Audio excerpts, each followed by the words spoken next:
We are here. We are in it. The energy is intense. This is the stairway to ascension, everybody. Welcome back to another edition of the Quantum Compass with me, David. And Bella. All right, everybody. So yes, it's pretty intense right now. Lots of activity going on across the board. Lots of solar activity, giving plenty of people aches and pains and sleepless nights, and quite a few special downloads too, in some cases. But also, there is a lot going on in the astrology. We've just started a brand new Tzolkin. We had a very, very powerful start to this current Tzolkin and this Wavespell with the red magnetic dragon. Lots of grid work with our tribal brothers and sisters. Thank you so much, everybody, for participating in that. It's definitely making a difference, right, Bella? Yes, we are going to talk a little bit about it in a few slides, but we had an amazing exercise with lots of people around the planet activating the noosphere or the planetary mind. Right, and of course, this has been a bit of a shake, rattle, and roll kind of a week, sending a lot of love and healing to our brothers and sisters in the Asian continent, particularly in Myanmar and Thailand and all of the places affected by those earthquakes. But actually, there's been a lot of earthquakes everywhere all around. And you know, for sure, we're not in the place of wanting anybody to suffer, anyone to die, or anyone to lose loved ones. But at the same time, there is a recalibration process that Mother Earth wants to go through, needs to go through, and that we also need to go through. Again, remembering the micro and macro fractals. And, you know, in the end, Mother Earth is going to do her thing as she prepares for her own ascension process, and doing so takes us with her. So we are absolutely in the ascension process, many people feeling it in different ways. Hopefully, you're feeling it in a good way. But hey ho, there's lots of ups and downs. It's part of the process. And here, as usual, we're going to hopefully map out the incoming Wavespell of the White Wizard. Or the Jaguar. Or the Jaguar, the path of the Jaguar, running from April the 7th to April the 19th. And this is coming straight off the back of the dragon, right, Bella? So this is some pretty intense dragon and cat energy that we're getting here. Yes, which are the first two guardians as well in the stellar nations, one for divine will and one for free will. So there is a lot to feel into around all of this. The cats also being the protectors of the divine feminine and the goddess energy. We also have a full moon in Libra. We have a Chiron Kazemi and one or two other bits and pieces, including Venus going direct. So a lot of love, heart energy at work. Also lots of veil dissolving going on. We'll be having a look at that too. And then trying to draw some conclusions about how to navigate over these next 13 days of this incoming Wavespell in just a few days' time. Okay, shall we get on with the presentation? Right, so let's pull up the slides and here we go.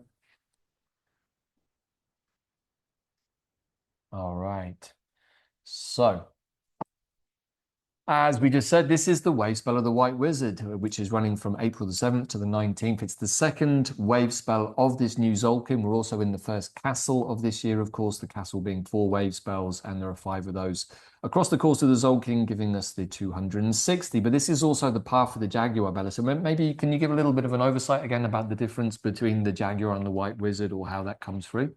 So in the traditional Mayan cosmology, if we look at the Yucatan, if we look at even the Olmec, we know that, I explained this a little bit more in the course, but the original archetypes, the 20 archetypes, were inherited by the Mayans from the Olmec.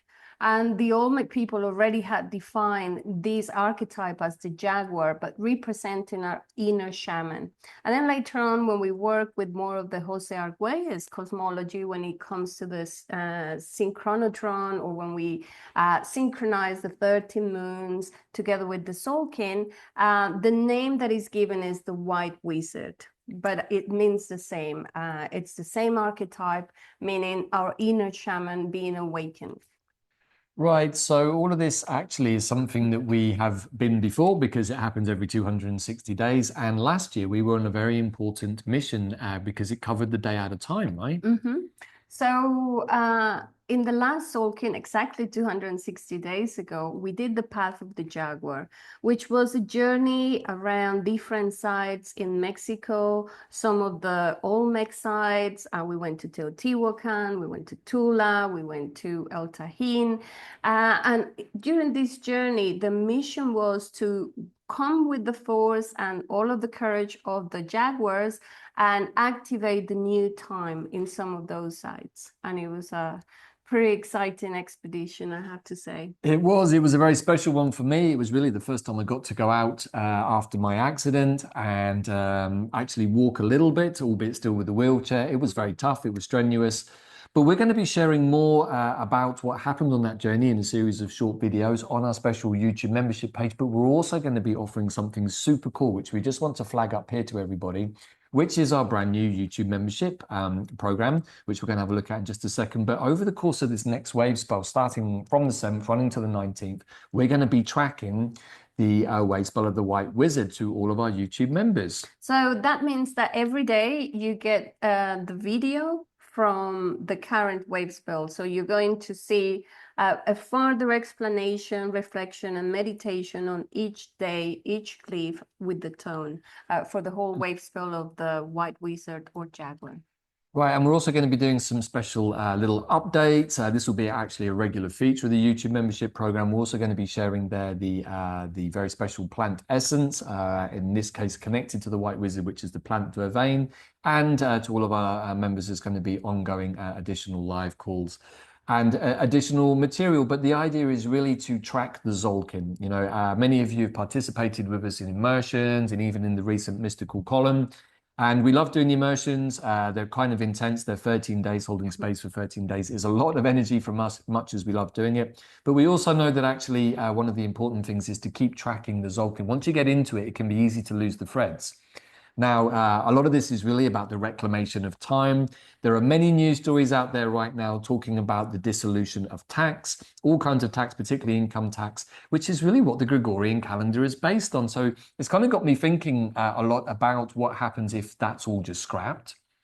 Does that mean that the Gregorian calendar doesn't really function anymore because it's specifically about taxation, as we've talked before? Well, one thing that I've noticed is that in many channels, people are already talking about the 13-month lunar calendar, which is the one that makes sense because it's the one that rules us with 13 months of 28 days and 1 day out of time. So when we switch into a 13-moon calendar, we go back into the natural cycles that are connected to our body and to the moon and everything else. The way we function in this world is according to that natural frequency of the 1320. Right, so we've known this for a long time, but it's interesting to see many people arriving at this information for the first time, partly because they're coming out of the financial world and talking about, oh my gosh, did you know that there's a 13-moon calendar with 28 days? Like it's something new that just arrived in the etheric post or service or something.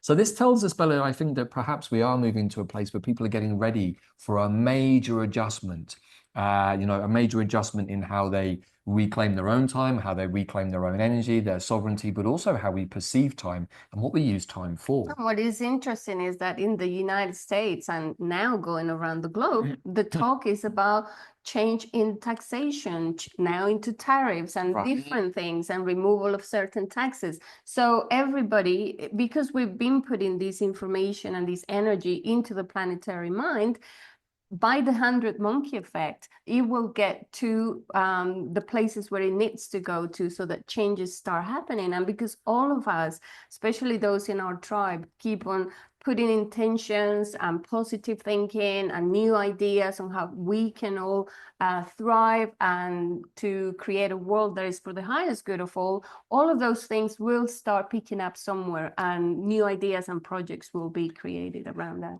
And if you don't believe us, then check out the Mind, Time and Magic course. Me and Bella go into it. Actually, quite a deep dive on all of this. And that was over a year ago now where we were asking these questions, looking into the history of the Gregorian calendar, its links to Julius Caesar, Pope Gregory, the inverted system of money, and a whole bunch of other things. So if that appeals to you and you want to learn more about this, please do check out the Mind, Time and Magic. But I'm just going to take a second here, Bella, to stop sharing on this particular slide and just make this nice and easy for people. We are going to do a little bit more of a short video, but if you want to get involved, if you really want to support what we're doing, we put a lot of time and energy into the videos that we put out, a lot of research. We give a lot of time to many different things, all of which we're happy to do, but also we're understanding that we need to start putting things into a slightly tighter container. And we've decided that we're going to utilize many of the new functions here on the YouTube membership, but also actually this channel is really gone through quite a process that we can perceive energetically. So in order to join us on this journey and to support our process with the YouTube channel, but also the Path of the Jaguar, you just have to go here to our homepage on David and Bella QPW, and you can You can see me doing another video, and you can learn a little bit more about how to join our two programs, Starseed Initiate and Starseed Adept. And that is where you will find more details about Which this is the program. one that is going to release the videos, extra videos. The extra videos will be in the Starseed Initiate program, which is just $9.99 a month. Initiate or Adept? In the Adept, sorry. Yeah, it's in the Adept. So thank you for pointing that out, Bella. And if you have any questions, please do always put them in the comments to our videos, and we will answer them there too, or you can email us directly. So just wanted to show everybody where that was, and now we're going to get back to the main presentation, and we're going to get into it, and let's go. Right. So we just did a little bit of an introduction talking about how we've been switching from the 1260 system, which is 12 months, and the 60-minute clock. And all of that was in order to, it was created in order to not only create taxation and take energy from people, but to distract our mind from creating our own reality. So it disempowers us from being in a harmonic resonance with the natural cycles of the world, not only of our world, but actually of the whole galaxy. And also disconnect us from our 1320, which is part of our body. And I'll show you in another slide. So right now, what we're trying to do is to bring more awareness into what the cycles of time look like, which is like waves connected to the spiral, same as everything. The waves that move are in the shape of a spiral as well. Everything that is created by nature has that resonance and has that natural flow.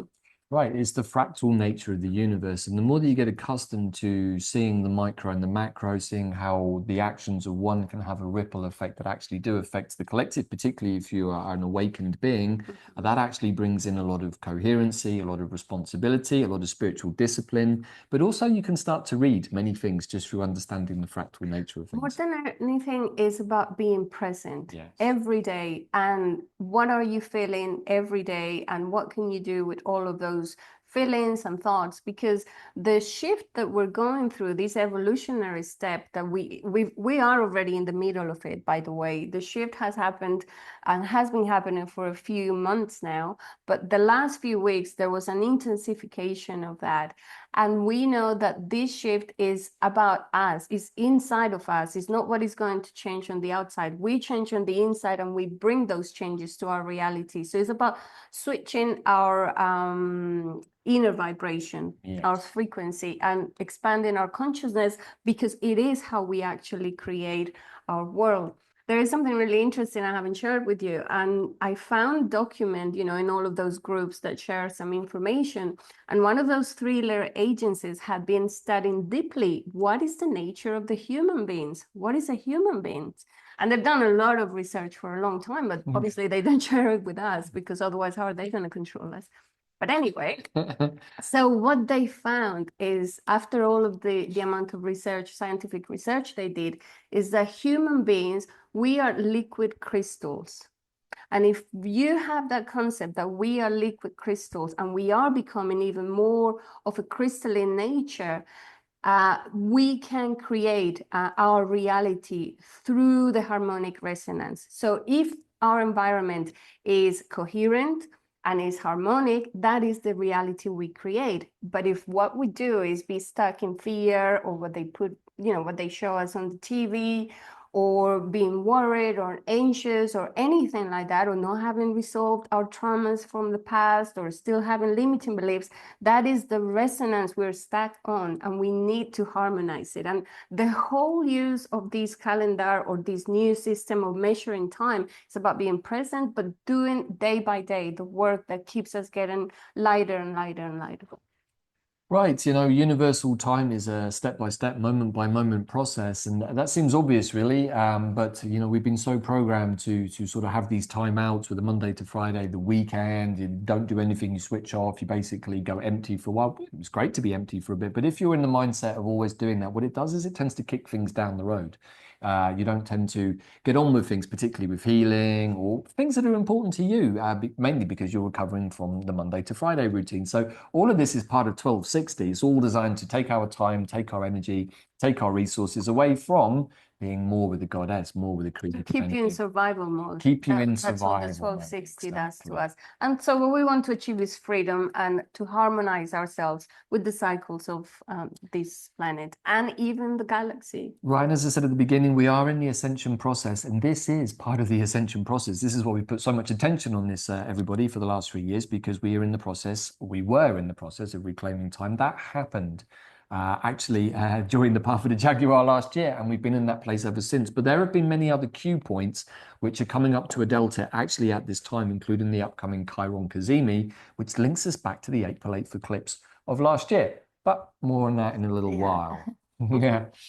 And this is the bioregions that connected to the glades around the planet. And we did a beautiful exercise on day 1, which is the day of the red magnetic dragon. Many of us from our tribe, all the way from New Zealand and across the planet to the other side to Hawaii, we all went to different sacred sites and to beautiful oak trees and ash trees and pyramids and stone circles. And we gathered to put the intention of peace and harmonizing and connecting through our heart to the heart of the planet and to bring the new earth into fruition. And this noosphere or this planetary mind is now active.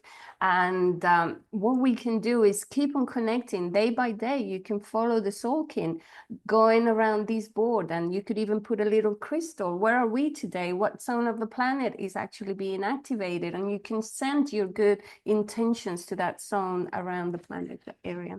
Right, this is something we've just been working with recently, and maybe for some of you it's new who maybe haven't caught the show for a while or even at all before. This is something we've been working with our tribe, working with the energy of the dragons. The dragons are our elemental selves, they're also part of our primordial DNA. They're also part of our connection to our Draco ancestors, which also are connected deeply to different parts of the earth. But it's also the electromagnetic energy of the Exactly. planet and around us as well. Right, so when those energies came in with some of the solar activity, of course, a lot of fire energy there, the dragons got super active, and that is actually a lot of what we were doing in our tribe is holding mobile nodal points, often on sacred nodal points across the planet.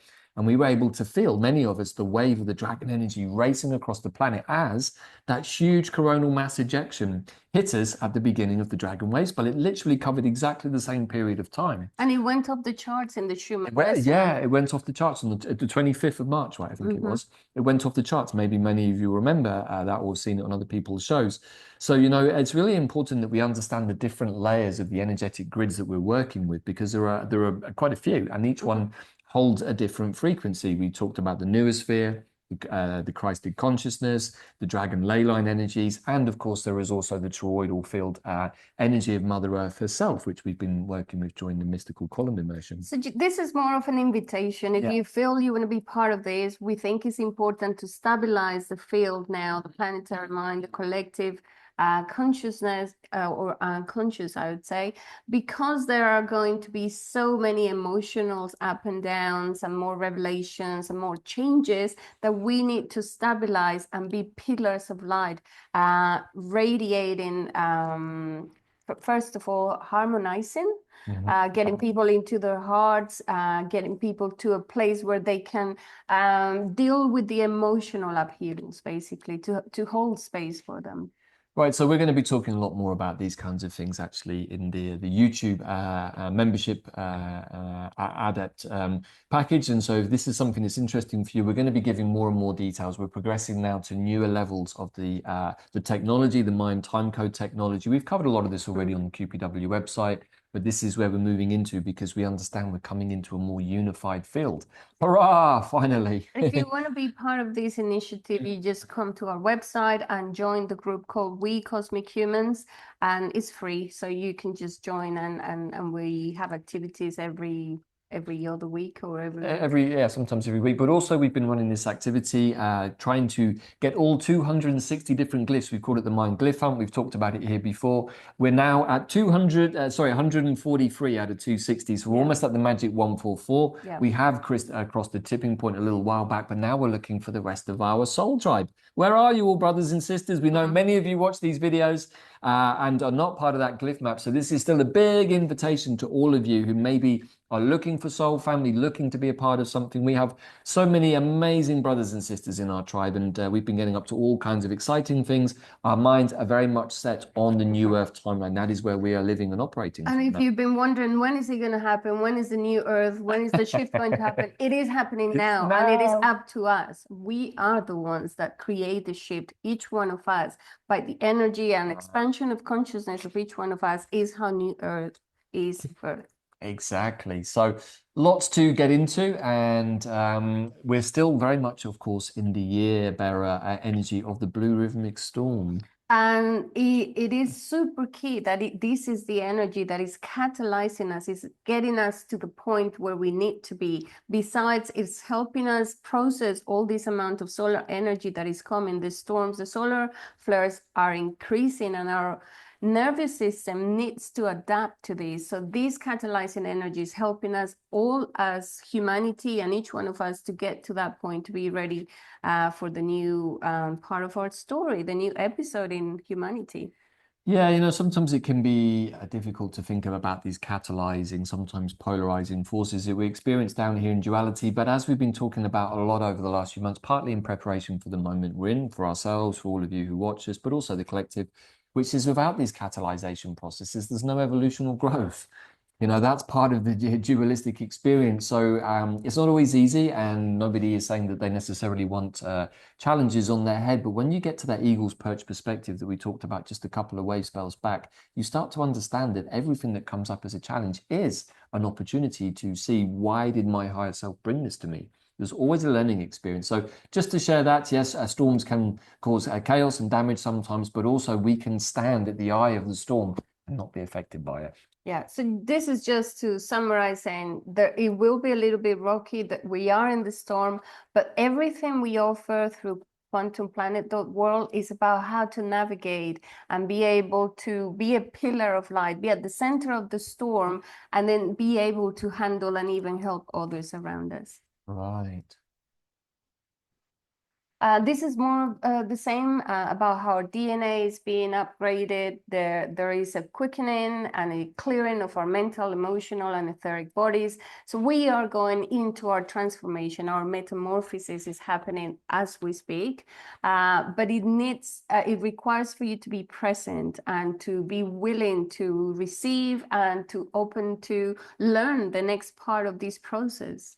In many ways, what Bella has put on the slide here is the ascension process. Many people have been talking about ascension symptoms. This is really the clearing and quickening of your physical, mental, emotional, and etheric bodies. That is why you can feel tired sometimes. It's also why maybe you have aches and pains. We're sort of being reconstituted at the cellular level with more light. Only in the last week, there have been what is it called, spikes in the Schumann resonance, and one of them was really intense. It went up to 44. So that's really high, because that is the pulse of the earth, and we are normally at 7.6. Wow. I think, but the spikes have been so high, but it's beautifully done, because they didn't take us to 44 at once. It went into 3 different spikes, taking us to that level. So it's as if they were working with different parts of our body, maybe our crown, or different parts of the chakra system. So there's kind of 2 processes going on here. There is one which is the receiving of more light, the elevation of our consciousness, the shedding of things that no longer serve us, the density. But there is also at the same time and simultaneously, kind of triggering this, really,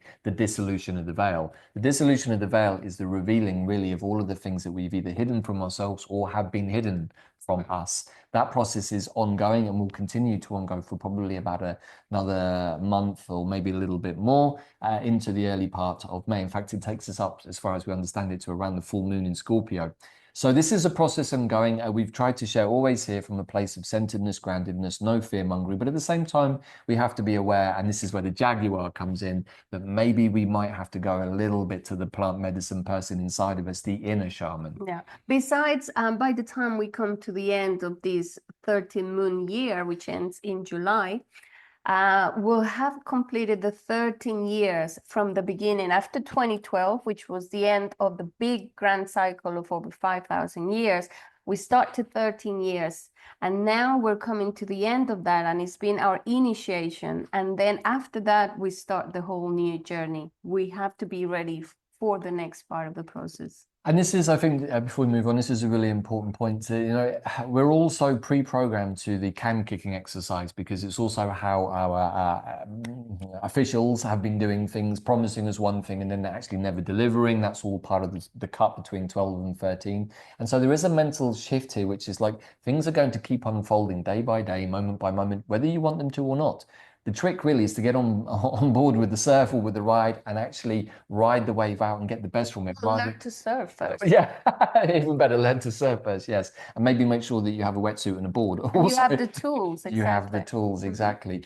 So we just share this because we want to emphasize the importance of being present in every day and every moment, not wishing too far down the road, but also understanding and feeling into what it is that you've called in for yourself. You're still here, you're still in this moment, you're still part of this experience. That must be for a reason. Take heart from that reason. We all came here. We were selected. We volunteer, all of us, whoever is here at this point. We volunteered to be here, but we had to have a set of skills and to make sure that we were going to do what we were meant to be doing.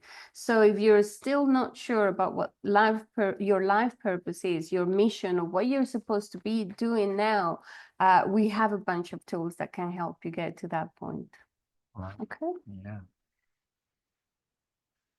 So I guess in many ways, this is what we've just been talking about, Bella, the 13 moon cycle, apparently news for some people, but has been around for millennia. But secretly, and this, I love it. So there is a quote from JP Morgan from last century. He said, millionaires don't use astrologers, billionaires do. Meaning that astrology and cosmology and all of these has always been part of the elites. And we're just catching up, unfortunately. And it's not about just becoming billionaires. It's about learning to flow and create your own reality and reach that point of empowerment and sovereignty. It's really about strategizing, and whether it's to become a billionaire, whether it's to become somebody who's really in service to the collective in this whole process, that's your individual choice. But I would suggest as we move forward into a higher frequency state of being, that it's going to be about more heart-centered activities. But service to not self, but service to all. Yeah.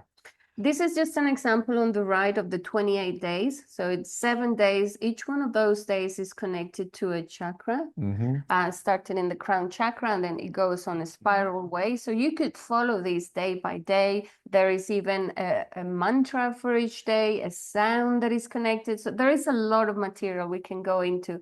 But I want to, what I've tried to do here is something that is easy enough for anybody to follow, which is just a day by day with the archetype, and at least to know which month we are on. Right now we're in the moon. We're still in the solar moon. We're closing it, but then we move into the next moon. Let's go here. Yeah. Okay, so this is the magic journey of the 13 moons, as we were talking about in the beginning. It's about synchronizing ourselves, and that synchronization and rebalancing not only of our mind, because time is in the 4th dimension, and the connection to the 4th dimension is through our mind as well. So when we synchronize with the natural cycles of the 13 moons, we're bringing back telepathy, we're bringing back the activation of our creativity, and we're more in the flow. We have more energy for every day to be able to achieve what you define a purpose on the first day of each wave spell, and then you focus your energy on something rather than be distracted by the external influences. You're focused on what you are trying to achieve, wave spell by wave spell. I mean, there is a lot to this technology, and we're still learning as we go through some of the new layers, and we're trying to make it as easily understandable as possible, but it does require attention and intention for sure. But the more that you do that, the more you come into the present moment, the more you see that every day offers unparalleled opportunities for you to do something creative, something for yourself. And as I was saying, since we have finished actually we're recording on the last day of the moon of the Jaguar, which was the previous moon, the solar moon. Now we're moving into the planetary moon of manifestation, which runs from April 4th through to May the 1st. And the totem animal is the dog, the white dog again. And it's about unconditional love, loyalty, and friends, and what connections you can have. How can you work as a collective? Beautiful energy for that planetary tone of manifestation, right? Mm-hmm. And I've mentioned this before, we've covered this in the previous one, so I'm not going to spend too much time on it. But just as a whole, to have the totem in our awareness, today we're recording on the day of the white dog, and it's all about being in your heart, about protection of our loved ones, about being brave, being loyal, and doing things from our heart. Actually, that's a beautiful coincidence. Today is a day 10 of this particular Wavespell, and it is the dog. So we're kind of bringing all of this energy to a combination point. Look at the beautiful synchronicity. So today is the last day of this moon, which is the totem is the Jaguar.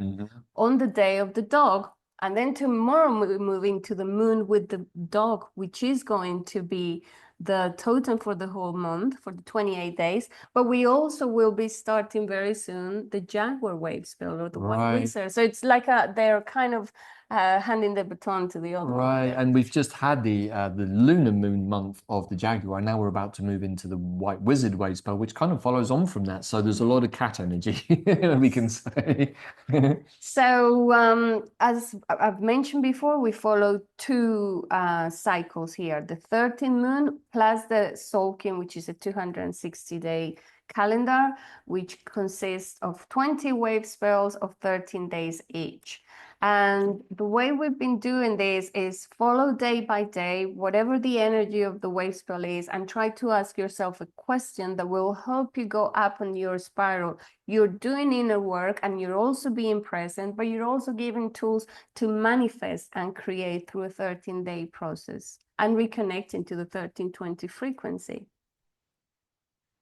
And as I was trying to show before, so the 20 glyphs are reflected on our hands and on our feet. Each one of our fingers and our toes have a glyph connection, and we have 13 articulations in our body. So the 1320 is already part of our system, together with number 7, which is the chakra system, and it's also a very key number within all of the calculations of both calendars, the moon calendar and the Tzolkin. And again, this is all representative of the holographic universe. It doesn't matter which way you look at it, where you layer it, it always comes out and fits. And that's what I love about this technology. Well, and the more that we go deeper into the material, we can say deeper into ourselves and our consciousness, the more that this starts to make sense and the more that we see the fractal playing out in everything. Really cool. And one of the things we said in the previous Quantum Compass was that it was a great opportunity to jump in. This is still a good opportunity to jump into a Tzolkin. We're just about to start the second wave spell. And the first one was all about reconnecting us to our ancient memory. Primordial memory. Primordial energy.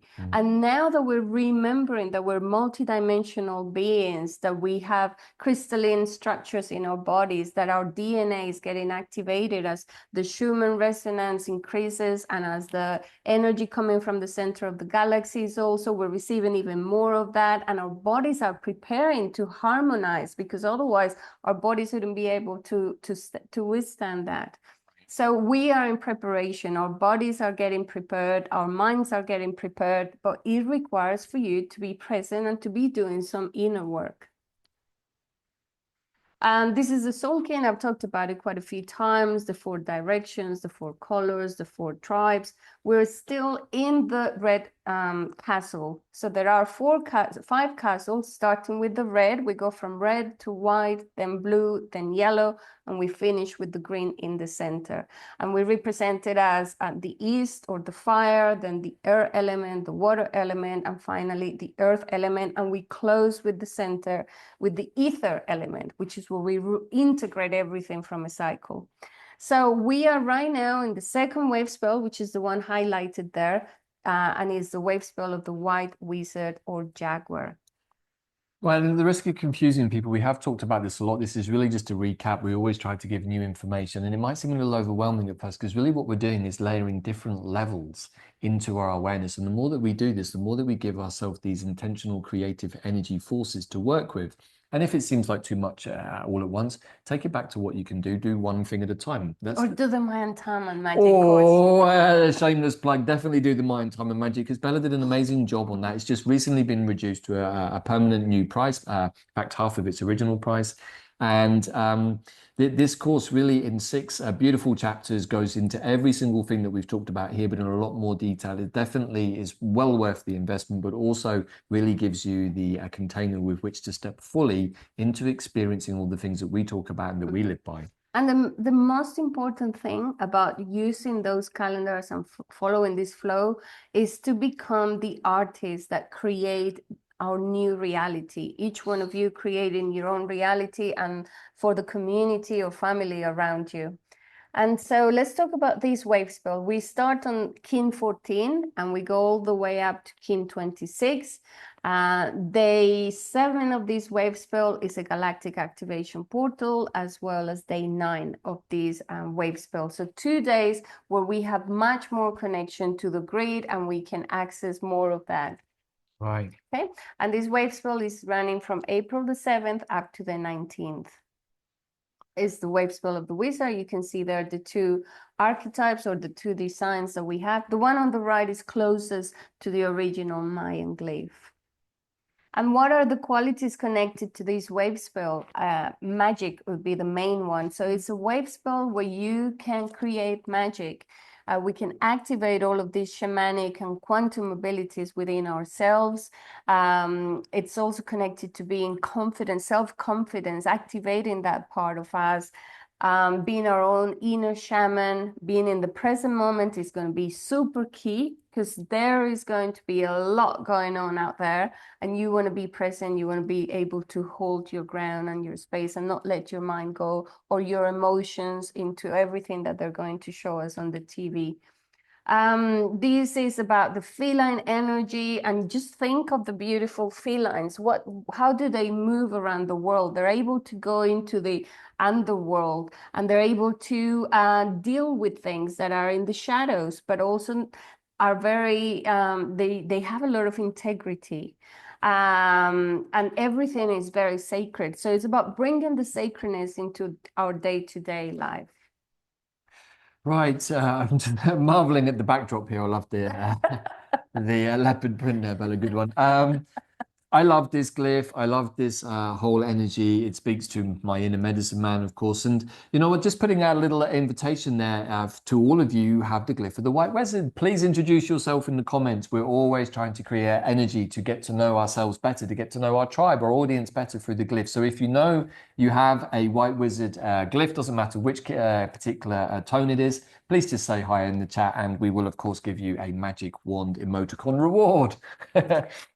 So what we were saying before about the new membership in YouTube, when you join at this particular moment, you'll be able to have a mini video, I think it's of about 5 to 10 minutes, day by day. So you have the tools on how to follow this day by day. What is the energy of the day? What am I supposed to be doing? What am I supposed to focus on? So that's what we're going to do. We won't do it for every single Wavespell, but we'll start with this one, see how people get on, and then we'll try to do, especially during the periods of time where we know the energy is going to intensify and we know there are a few ahead of us. But this one in particular, we're already in the big changes. Things are collapsing. The financial system is in the middle of a big change. Even today. Same as many other things. So in the middle of this, we need to become shamans to be able to bring all of this magic into our lives so that we navigate this big moment.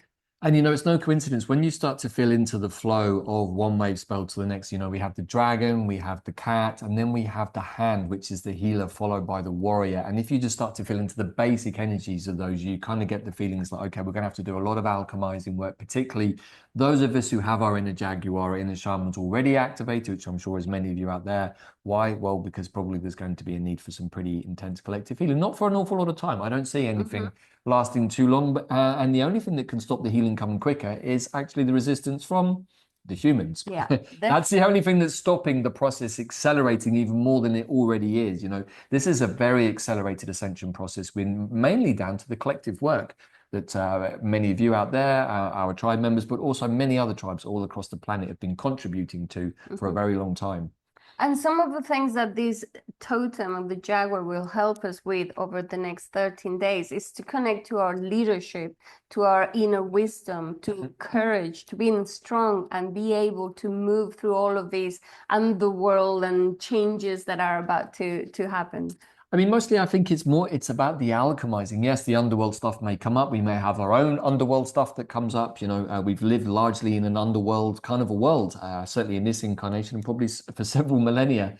So this is really about activating that inner alchemist, which we can say is also the inner Jaguar shaman. Absolutely, it's about alchemizing, because when there are many things out there, lots of emotions and lots of dark disclosure, which is part of what we're being presented, we need to alchemize it, not only for us, but for the collective, not to get stuck there, but be able to bring the light and turn all of those things around. And as we shared during the Blue Eagle Wavespell, the easiest way to do that is to rise to our more non-dual selves, our eagle's perch perspective, and just survey why all of this must be important. Why is there the darkness coming to the surface? What's the point of it? It's all serving a good purpose. There is no bad in any of this. And the more that we can keep alchemizing situations for ourselves, the more that that has the effect at the collective level. If we all do this personal alchemizing, the collective will take care of itself. So this energy we want to connect to, because of in this moment of chaos and changes, whether personal or collective,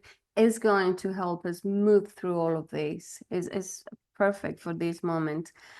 To confront any fears of change, for example, or being able to move from our comfort zone and be able to move. We have so much energy of beginnings and initiating things and creating new things. When we go into the astrology, we'll have a look at that. And this time, the equinox, the beginning of the Tzolkin, the move of Neptune into Aries, now today was the rebirth of our beautiful Venus. Right. So there are so many good energies to start, that we don't want our fears and our limiting beliefs or the chaos in our lives to keep us stuck. We want to move with this initiation, with this beginning of the new cycle process. And the other thing I think is really important with the Jaguar shaman energy is it gives us the astral sight. It allows us to see beyond the physical plane. And, you know, as I said earlier, and as we're going to get to one of the astrological transits, the veil is dissolving. And the quicker that we get accustomed to things that have been hidden from us in the 3D, whether it's off-planet ancestors, different types of helpers and guides becoming more visible to us, whether it's the lower frequency stuff being more obvious in other people's fields, this is part of the dissolution of the veil, which is where that alchemizing is going to come in pretty handy. Right.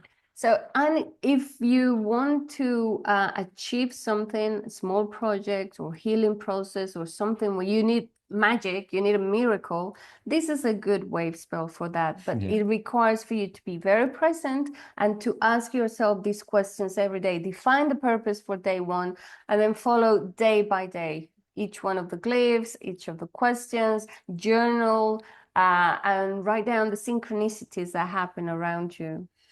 Sometimes people ask us, how come you guys have managed to do so much in the last couple of years? Well, the simple truth is because we're working with the mind time technology, you can achieve so much in 13 days. Really, when you put your mind to it and give yourself that container, spirit responds in those 13 days. And the creativity goes to the roof, because all of this is about making time is art rather than time is money or time is stress or I don't have enough time or whatever. It's about time is art, and I want to create all the time according to the energies of the day, which ones are conducive for the wave spell as well. Right, so we've just pulled up this chart or this slide here, just showcasing our initiation course. Really, it's a 13-step pathway, a navigation guide to quantum consciousness. We put a lot of time and energy into this, Bella especially, but we had a lot of fun doing it. It's an incredibly rich course, incredibly rich. Every chapter is somewhere between, I think, between 2 and 3 hours in length. Lots of material. Each chapter is also a reflection of a dimension, the first dimension all the way through to the 13th. Also representing the 13 in the 1320, but also representing the 13 days of a wave spell.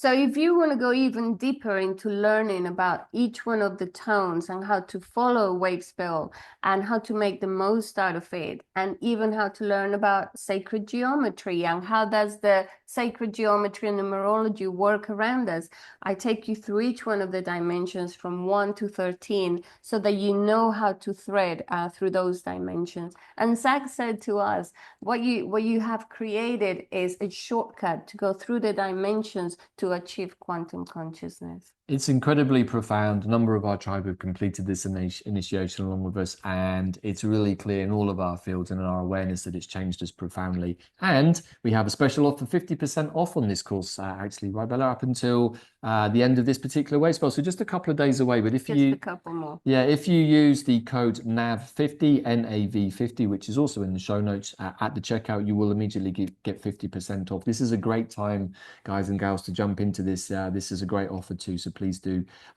make the most of it if you feel the call. The same for the Mayan time and magic. As we said, the price has been reduced. If you want to learn even more about the Mayan, if you haven't done anything around this will give you a very solid foundation on everything to do with the Wavespell, with the Tzolkin, with previous calendars. How come that this is the calendar that we're using? All of those things are explained here. Right, so a lot of information there, lots of recapping, and really wanting to invite all of you to receive that information. Our primary objective, I think, often, Bella, is really just to remind everybody about the importance of being present and what happens when you're present in the moment. So much more can open up. Gives you more time to do things that you enjoy, like looking ahead on the timeline at astrological coordinates that catch our attention. So as always, I've put together the slides here with the major astrological transits and activities happening, with a couple of slightly unusual ones too. We are going to be having a look at a couple of charts in a minute. The big day of action, Bella, is day 6, April the 12th. Full moon in Libra at 23:19. Also on the same day, I think just a couple of hours before, we have a Chiron Cazimi, and then also later in the day, Venus goes direct. That's a whole lot of energy right there, huh? Mm-hmm. So we'll have a look at the chart for that in a second. But just backtracking to day 1, Venus in action again, conjuncting Saturn at 25 Pisces. And actually that conjunction is also causing a double sextile to Uranus in Taurus. So this is a pretty interesting way to start this wave spell. Indeed. I think I'm going to talk a little bit more about Venus when we go to the charts. But as I was saying, we've been going through the underworld, the 40 days of retrograde process of Venus, and she just became visible today, and she's going to go direct on the 12th of April. So it's a whole journey of the sacred feminine, and now coming back with more strength, ready to create the new, ready to go into the whole new cycle together with Neptune. And of course, we had that whole series of Cazimis, which are really death and rebirth moments. The Sun combusting Saturn, Neptune, Venus, and Mercury. So Saturn is still sort of reeling, I think, on the ropes from all of that, and his sojourn through the watery depths of Pisces. He's definitely not the same character he was before he entered into this process, as indeed I'm sure many of us aren't either. So Saturn is going to meet up with that beautiful heart energy, the divine feminine in Venus, shortly before she goes direct, actually. So she's still in retrograde motion, and Saturn is moving forwards to the inexorable end that is the end of Pisces, but also looking forward to, I think, a new beginning in Aries. So all of this energy at play in a harmonious sextile with Uranus. So that could be some interesting revelations there, particularly about the energies of Saturn and Venus, the heart, maybe the structure of the world that we live in, becoming perhaps one that is more based on the heart-centered consciousness. I'd love to believe that. Yeah, in feminine principles, which are inclusivity, being receptive, making sure that everybody's taken care of. That one is super important moving forward, that the children are taken care of. You know, so Uranus has the reputation for the unexpected, and particularly when him and Saturn get together, there can often be fireworks, some big structural changes in the world. But because Venus is in the action here, and because it's also in that kind of collective consciousness of Pisces, I think whatever is likely to come up unexpectedly at the beginning of this is always going to be something in the end for the benefit of everybody. So nothing too much to worry about there. That's how this wave spell kicks off. Day 2, we have a somewhat unique look on this particular conjunction, which is the asteroid Manawithin or Manannan conjuncting Neptune at 0020 Aries. We'll get to that in a minute. I think there's quite a lot of interesting intel to feel into over that. We have the day 6, April the 12th, which is the glyph of the blue rhythmic storm. That's a real wham bam, thank you, bam kind of a day. Yep. And then as we head towards the end of the Wavespell, we have Mercury conjuncting Neptune, again, very early in Aries. We can consider really that this is Mercury has already met Neptune, backsliding as they were. They cross paths, actually. Neptune entering into Aries as Mercury was retrograding. Now they're both moving forwards in Aries. So I kind of feel like this is a second chance for Mercury to catch up with Neptune, share the news. How was it back in Pisces on the second return? It was great. How was it in the new Earth? You know, Mercury's already been into new Earth, which is kind of like the new Aries, the higher octave. And I think that that conversation is also going to be probably a pretty harmonious one, perhaps something important as Neptune finds his feet on new Earth territory. No longer is he sat on his watery throne. He's now boots on the beach and also, like the rest of us, exploring the new terrain. So maybe Mercury, who's already been inland a little bit into the new terrain of Aries or the new Earth, has something to share with Neptune after this kind of backwards and forwards kind of motion that he's been in. Yeah, and both Mercury and Venus will be finishing the retrograde process during this wave spell. That's correct. Yes. So, and then the final day of the wave spell, Mars is in a very harmonious trine to Neptune, still again in this very first degree of Aries. So a lot to ponder there, and perhaps I'm going to do some little short videos, particularly on that last one. I haven't felt into that energy as much, but I feel like it's going to be important. As we move forwards. But let's have a look at the charts that we most wanted to have a look at. So coming up first on April the 8th at 5 a.m. CT, which is going to be, I think, 10 Universal Time, 10 a.m. Universal Time, at 0020 minutes of Aries is Manannan, which is really the asteroid Manawithan. It's this very handsome chap over here with the blue cloak on the right-hand side who's meeting Neptune, who until very recently was the lord of the water world. Perhaps we can even say looking after Atlantis while it went beneath the waves. All of that is changing, and maybe we might even be seeing some of the Atlantean ruins perhaps breaking surface. I think there's going to be a lot of revelations around ancient sites, but particularly those underwater. You know, we've already seen just in this last week the incredible revelations really coming out about the pyramids. Maybe not necessarily super news for some of us, but for sure lots of details in there which we hadn't heard, and I'm sure certainly many of the masses haven't either.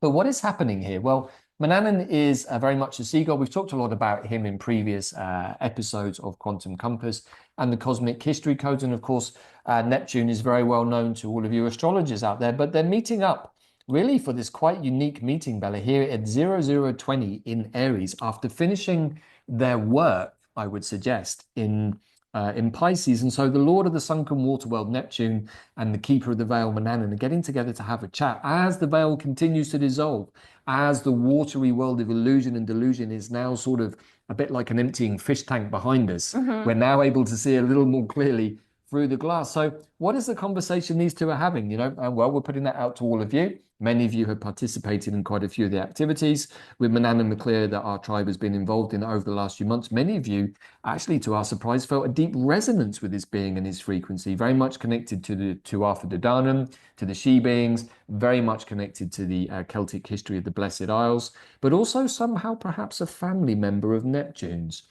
Food for thought, we're not exactly sure, but these beings are very, very synonymous with the water. So what is the conversation that they're having? Definitely looking for answers on a postcard.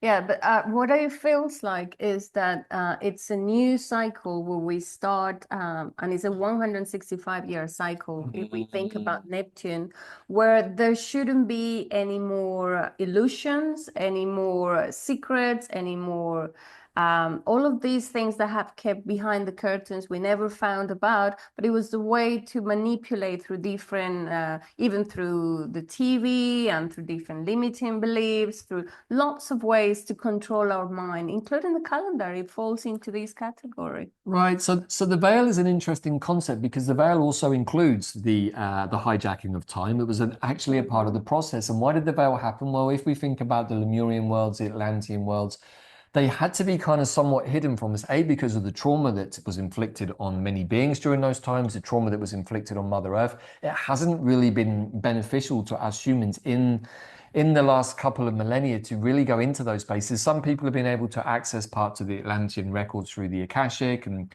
through various other, meditation or maybe plant medicine work. But generally, it's not been super easy to access this information. Suddenly, though, it's coming much more into the awareness. So the veil is A, the reclamation of time, B, the removal of the veil that prevented us from seeing things, more third eye energy, less of the sort of murky water routine that Neptune's used to. Less lies, less Less lies. deception, and so we want to More go into the new cycle with clarity. So our dreams can actually start on something more solid, not with a Neptune in Pisces where it was all super murky. Now we are going to go solid with new hopes, new ideas, new intentions. Without so many lies, corruption, and everything else. So with the picture of Neptune here that I put in, I think as a final thought on this, I kind of see Neptune's new world as the same picture, but without the water around the tank. He's like, oh my gosh, like beyond these watery tank, there's hills and mountains, and looks like there's some other cat beings over there or something. He's now just realized he's on New Earth. Now, what does this mean for Neptune in astrology moving forwards? Your guess is as good as mine. But like all of us, the planets are going through a transformational process too. We're all in this together. All of the planets, who they are as spiritual beings, whether they're Neptune, whether they're Pluto and Aquarius, that chap's also having to make some adjustments. You know, the more that we can tune into the archetypal mythological energies of the planets, the more that we can communicate with them as the intelligences that they are. They're also part of human history. When they were discovered, their role, their archetypal energies, how they relate to our ancestors, our DNA, so on. You know, I've actually put here on this chart, Manannan meets Enki. For me, in many ways, Neptune represents that part of our ancestral DNA that is the being that is known as Enki. Again, slightly controversial, no hard evidence of this, but feeling into the energies, it feels very synonymous. And of course, these beings are also going through a karmic transformational process. All of our ancestors are, whether they were Draco, Anu, Pleiadian, Arcturian, they've all had to go through some sort of transformational process to be where they are now. And some of them are going through that process here with us on planet Earth, as part of the agreements they signed up to. So a very, very powerful day, particularly for those of you who've been following this asteroid with us for a while. Just want to draw your attention to it. We may do something in the YouTube group for the flying school, so we'll have maybe another look at that in a few days' time. We have here the Chiron Cazimi at 22:59 on the 12th of April, taking place here at basically 11 a.m. Central Time, which is about 4 o'clock Universal Time. So this Chiron Cazimi really in many ways is happening at almost the same degree point, just 3 degrees different from that incredibly powerful April 8th eclipse that we had back last year, which also had a Chiron Cazimi on it. Now, there are many things to say about this. We're probably going to make a couple of additional videos to talk about how this is affecting certain fixed stars, particularly for those of you who follow Stellar Nations. Again, this is on Bait and Katos, the Hall of Mirrors. But this is Chiron going through a death and rebirth process, Bella. As I feel that what the sun is doing now is illuminating. If many of you have felt that since April, for the last year, many things have come up for you to resolve, traumas, wounds, things, different patterns, things you needed to resolve and heal. I think here is where the sun shows us, together with Chiron, that the wound had a meaning. That once we understand what the whole purpose of this wound was about, because if you think about it, the whole coming into this reality and learning about love, and when we think about the sun is all of that essence, all of our essence, and all of our light and energy. But Chiron is that pain that we came to experience and learn from it and understand it. And once it gets illuminated and we understand, of course, I needed to understand that, then we can become the wounded healers and use that for a bigger purpose, to share, to help other people, to become something. Somebody will benefit from our lessons, but we need to get to the point of acceptance. What is it? What was my wound about, and what have I learned from it? Why did I choose this lesson in this incarnation?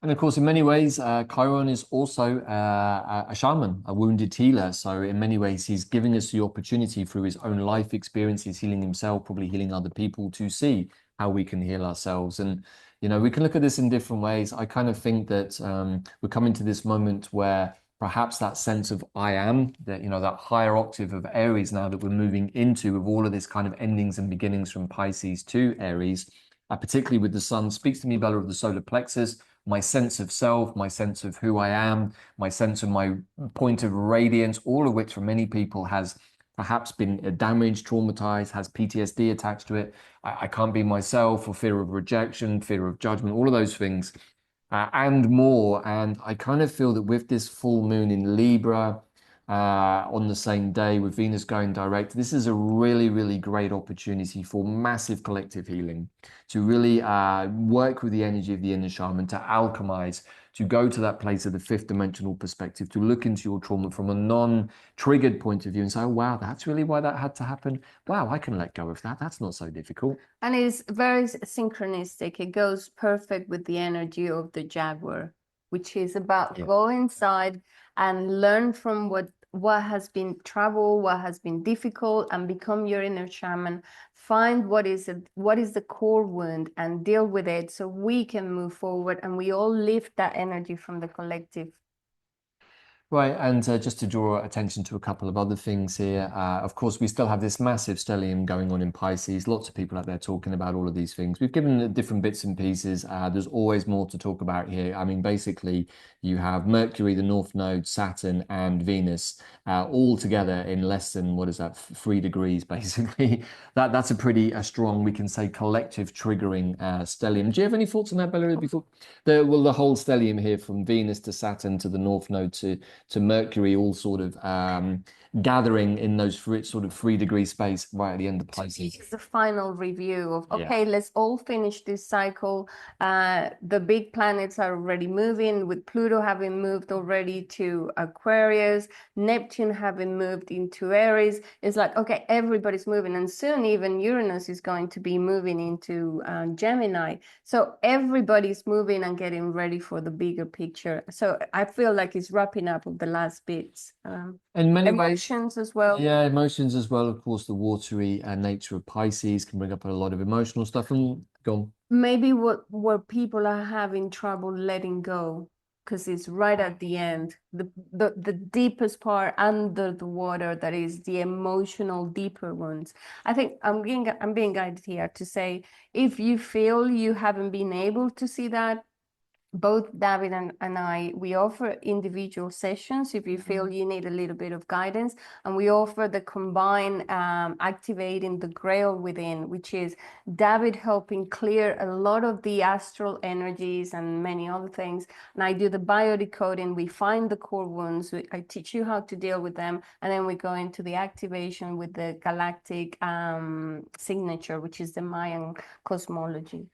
Right, so that's really us offering our Chiron services. And of course, many of you out there have had healing sessions from either or both of us, and many, many amazing results for people moving forwards. It is a very deep forensic process, and particularly with this energy, it's very ripe, very conducive. So if you are feeling like you need a little bit of extra help, or there are things in your field, maybe many people actually now becoming much more psychically aware, Bella, of the things in their field, particularly from things like the offered medications, or maybe life traumas that perhaps they haven't got through.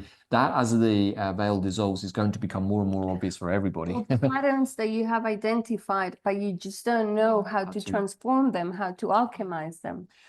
And Bella is really, really good at doing that, for sure. So the final thing I just want to draw attention here to, we've talked about this before, but we can see there in Aquarius 26, 27, the Oak General Quercus is now sort of moving off after his long discussion, still within a degree actually, but after his long discussion with the Christed consciousness of Yeshua.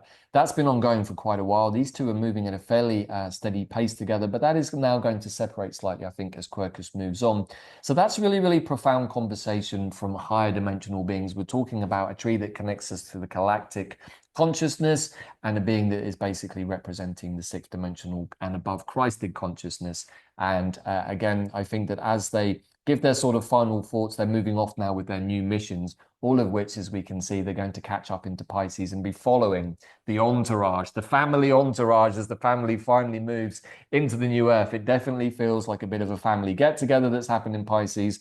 Lots of old conversations, lots of old things that needed to be discussed, lots of stuff brought to the surface. Sound familiar? That's right, it's playing out on the TV too, probably for many families who are having to have all of their warts and alls revealed, perhaps in the way that they're not necessarily wanting to, but that's part of the dissolution of the veil. It's part of the collective releasing.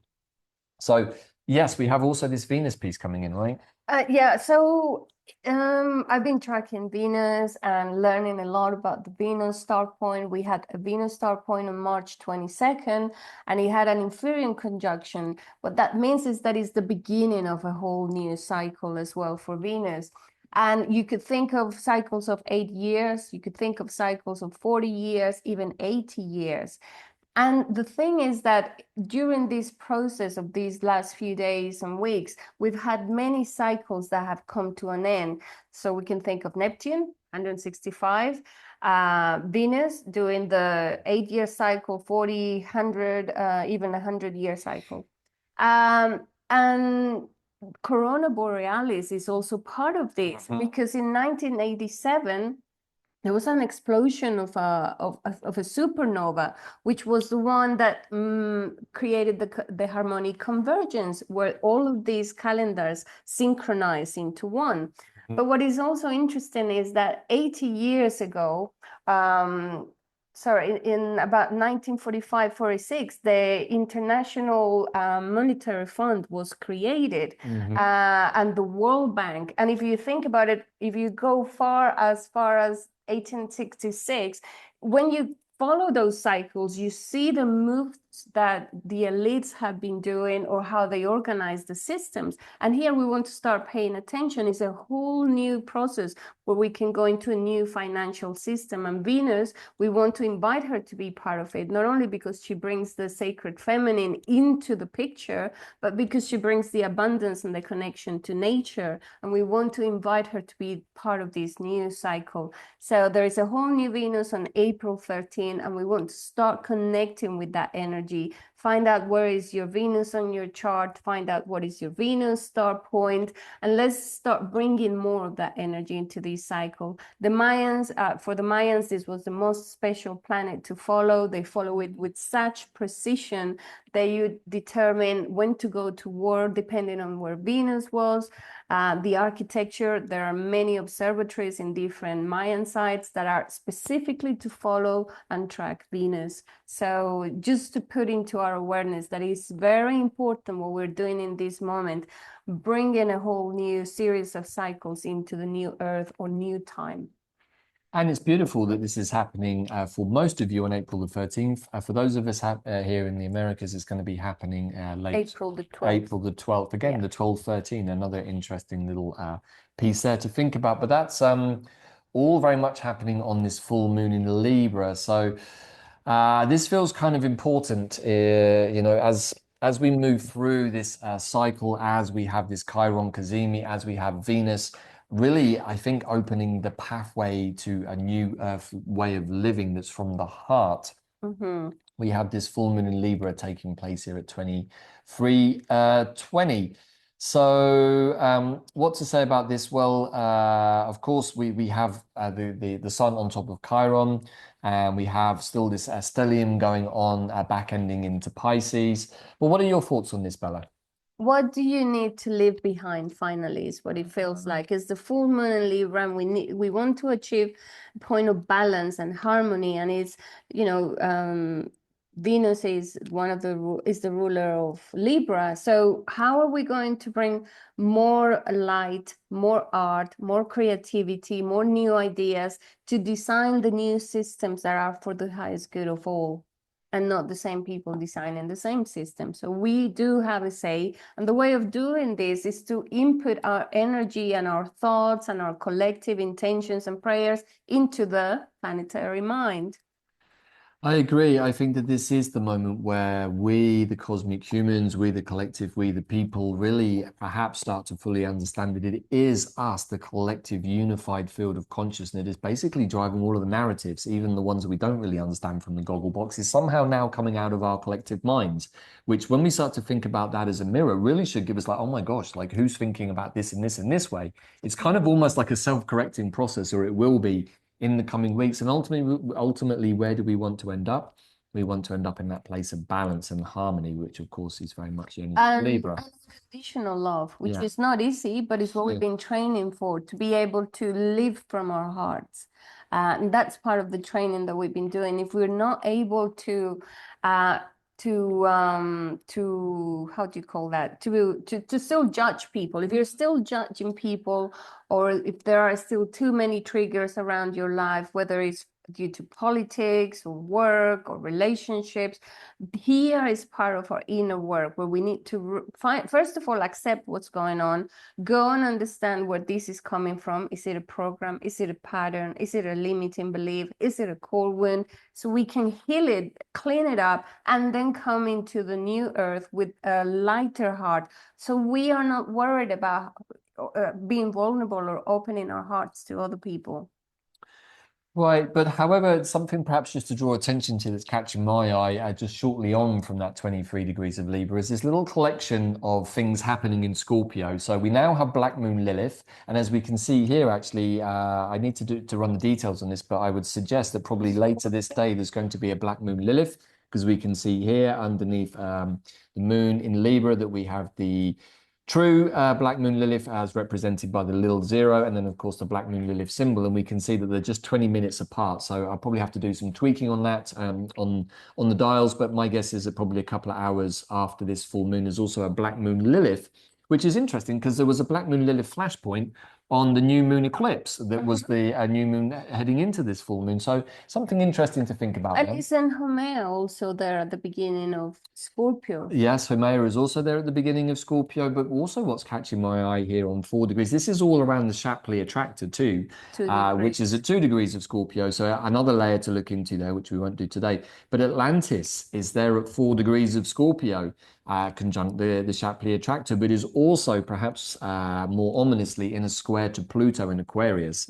So perhaps we can say that whatever has been hidden from us about the past, which would include Atlantis, which would also probably include Lemuria, the Giza pyramids, maybe many other sites, maybe Teotihuacan, is perhaps now going to get illuminated because you've got the energies of, well, the new Earth with Aquarius and Pluto there pushing the boundaries, but also that place where everything has to be kind of shown for what it is, which is Scorpio. And of course, those early degrees of Scorpio are particularly potent around that. But also, Bella, we've got the energy of Vesta, the sacred flame. So another aspect in retrograde, same as Atlantis, is in Scorpio, perhaps needing a little bit of a review of any shadow that needs to be lifted out of those spaces. And all of them are saying, remember the sacred feminine. Remember the it has to be feminine, part of the new, where everybody's nurtured, everybody's taken care of.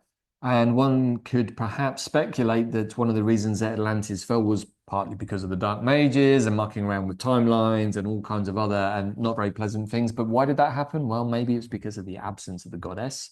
We don't know for sure, but that's what my heart tells me. So this is where all of this gets resolved. And of course, with Black Moon Lilith arrowing in pretty quickly on Atlantis and then Vesta in Scorpio, one would perhaps conclude that this is a moment where any of those shadow feminine energies that perhaps have played a role in any of this also want to get alchemized in that transformational energy of Scorpio. So I think that's it really, unless you have anything else to add on this. So a lot to chew on. Now, this is just a very, very brief look at the plant of this wave spell. We have a full plant essence video, which of course has been available on the QPW platform for a while, but is now going to be included during this wave spell for the 13 days as part of this intro membership offer for all of you that want to join us and participate, getting more of this information. But just very quickly, Vervain is the white wizard. Yes. This was the plant when we did the path for the Jaguar last year. Just picked out a couple of details here just to get you into the mode of why this plant is important. It means sacred plant or altar plant. This is a plant actually that was used in the temples of Egypt, probably Atlantis too, for actually cleansing the altar. They used to brush the altars with this plant. It is connected to the air and earth elements, but under the dominion of Venus. It is also connected to Jupiter and revered by the Druids. Essentially, this is a plant full of magic. It's very good for communicating into the spirit world and other realms, all of which is probably going to be useful while the veil dissolves, and we might find ourselves communicating with more of them more often. So you can either, if you want to know more about this plant, this wonderful plant, please do check out the deep dive video that myself and the brother Pete Jackson Main did on plant transmissions, or for just actually $3 less, you can take out a monthly membership on our new YouTube membership program, where we're going to be including this plant as part of this unfolding of the path of the Jaguar or the Wavespell of the White Wizard. So lots to get your teeth into, lots of good value there. Also, Bella, any thoughts on Vervain? We had a lot of fun with this finding this plant last year. Yeah, that was part of our quest. And finally, on the last day of that quest, we actually found Vervain growing wild. Beautiful experience, and we'll be sharing a little bit more about all of our adventures from that time in a special video that we're going to put out. It's a very magical plant indeed. It's a very magical plant. There are quite a few different varieties, not to be mixed up with lemon verbena, which is a beautiful plant too, but is not the same family. This is actually blue vervain, or Verbena hastata. Very, very much loved by the indigenous peoples of North America and by witches and wizards alike. This is a plant that really carries the energy of the White Wizard. And if you do find it, it's a good opportunity to make an essence, to work with it, see what it wants to teach you. And of course, to have on your altar. So just a final plug here for another one of our wonderful courses that many people have loved, really getting into our inner quantum compasses through our elemental point, working with all of the inner elements, of course, air, fire, water, earth, and ether, but also introducing different ways to read your astrology, your cosmology, and a whole bunch of other ways to turn inwards and meditate and actually really start to meet your DNA, but particularly your Draco, dragon, primordial self DNA. One of the magical things that happened for me during the Heaven on Earth is that new guides showed up for me that I wasn't aware of. Beautiful guides. So yes, you can uncover more magic even during the Heaven on Earth journey as well. Right, a really rich, colorful course, and perfectly in tune with what we've just been talking about, because it shows you how to become your own inner shaman and magician and actually do the work of the Jaguar, which is the inner alchemizing of those things that no longer serve you by understanding who you are. It's the best way of doing it, really. And how to create your own medicine wheel. Yes. That's super important. So that is it, really, everybody. A little bit of a long episode today, but we really wanted to share all of that important information and just to bring those things into your awareness, because I know many of you are feeling it out there. We have been too. We do a lot of meditation. We do a daily cleansing exercises, all of which hopefully keeps us most days in a good space, nice and centered and grounded and present.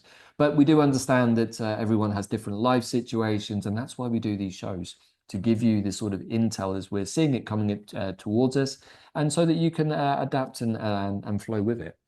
And I like to leave you with a positive message, which is once we connect to the magic, to the world of the fairies, to the world of all of those beautiful beings and avatars and guides that we can connect to, when we connect to that world, we're opening ourselves to the 5th and 6th dimension. And that's how we can actually access other realms and keep on going on the ascension journey. If we want to access the quantum world, we need to open ourselves to the magic.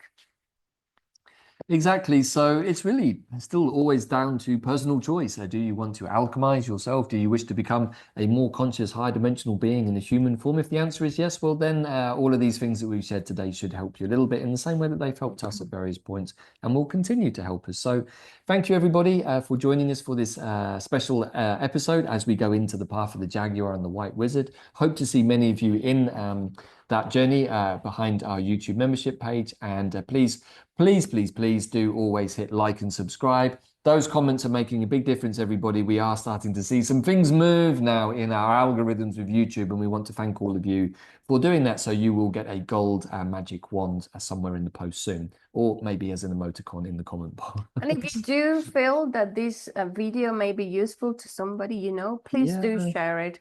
And as usual, in Lakesh, I'm another you, and we'll see you in the next show. In Lakesh, I am another you. Bye for now.